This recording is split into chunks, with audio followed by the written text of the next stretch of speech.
Hello and welcome to Top Sim. I am William Lebowski. Today we have round 4 of our F1 career here.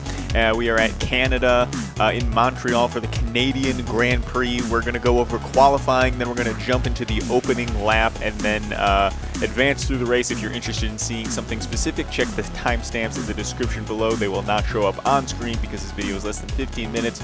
But if you're interested in skipping around, check for the description for those timestamps below.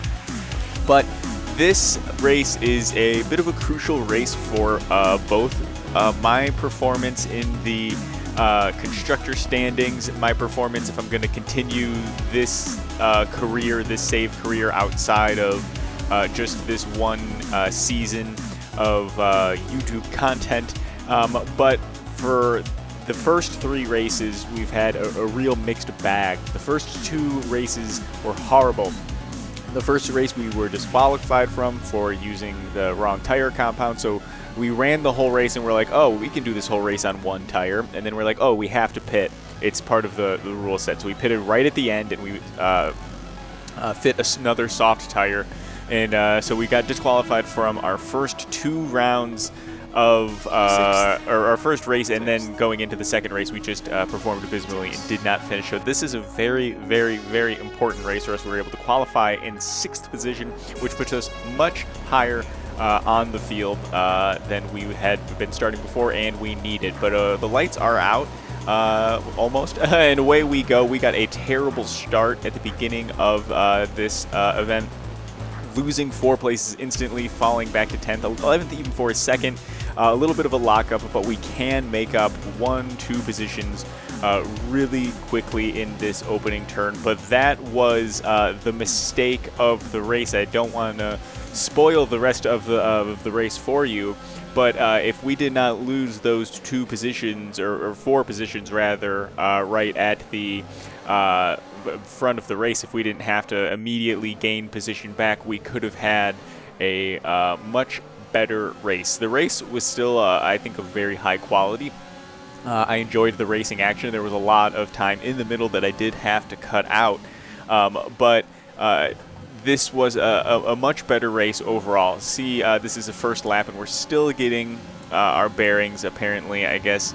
You know, when you go from practice to race and you're trying to stick with the car ahead of you as opposed to run consistent laps with consistent marks like you're used to running, you know, solo in practice, you know, it's easy to get ahead of yourself. And so there was a little bit of spin that we had to correct. There's a little bit of line adjustment and braking zones that we had to make. But instantly, very quickly, you can see this is the end of the first lap, and we've already got ourselves out into a nice thin pace line with you know, several car lengths between the lead cars, and so this is already turning into a battle. And here with Ocon, we go side to side. Esteban giving us a real fight for that position, but luckily we're able to walk away with it.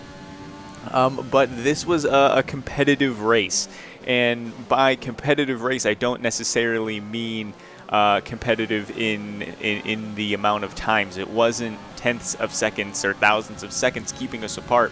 This was a competitive race in that you're always striving to hit that perfect lap to catch that car in front of you, because it's like, okay, so the car in front of you is 2 to 3 seconds ahead. Car ahead of them is, you know, 2 to 3 seconds ahead of them. A car ahead of them is 3 to 4 seconds. And so very quickly you realize if you're going to make up a significant amount of pace or space or positioning in this race, that the perfection level is going to need to be perfect.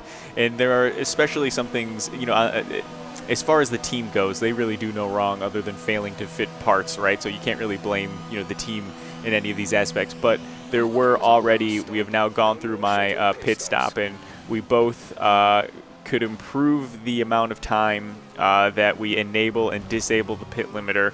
We can more quickly get out of our pit stall. We can have a much better start.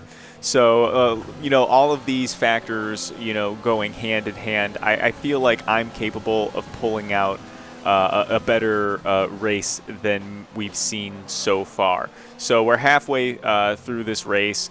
Everyone is now either in the middle or have done their one pit stop for the race. and we're back to getting to the point where it's time to start fighting for position. I think there are a couple drivers ahead of me who do actually need, oh no, everyone's on hard tires. So yeah, we are at the point in the race now where it is, you are driving for position.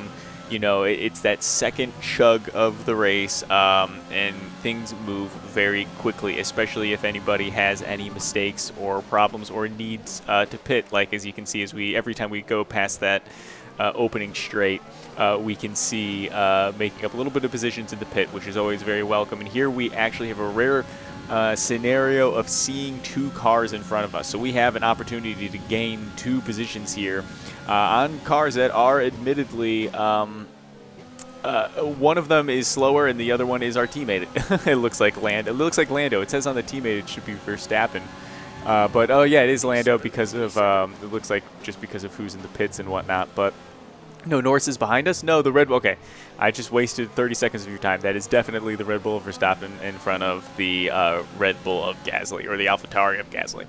But this race is, in the series, in this event, is actually getting exciting because it's getting to that point in this series where standings are starting to firm up, momentum is starting to swing, rather that be like teams like Renault and McLaren, like our team and Renault are starting to skyrocket, starting to improve. BMW really getting a huge swing of momentum, and as well as a huge influx in parts. Their car got extremely fast over 2 Grand Prix weeks that are yet to come. So keep looking forward to that. And the final standings are becoming they're becoming in sight. And what I mean by that is there are certainly groups like the Mercs are really concreting their lead. It's going to be one of the 2 Mercedes to win the Constructors' Cup. Obviously, the Mercedes is going to walk away with the win, but one of the 2 drivers is going to win the Drivers' Championship. Beyond that, Red Bull is currently not hanging on to the stuff, so to say. As you can see, Verstappen in 5th place right in front of me. He does not want to be finishing right in front of McLaren. Beyond that, Ferrari seems to be steadily increasing. But overall, as far as the future of this team goes, we just don't seem to have the car to compete with that top step on the podium. But we'll see what we can do moving forward. We definitely seem like we could be best of the rest. It seems possible that we could put ourselves even in 3rd place on the podium potentially, but that was a 6th place finish. Let's quickly jump to the leaderboards. Let's see where that's going to put us in the points. As you can see, Lando finishing in 8th place, still collecting a couple points, which is, you know, very much needed because I feel like he's been a little bit holding out on us, but you can see where that puts us in the driver's standings, and McLaren just breathing down Red Bull's neck. Well, not quite.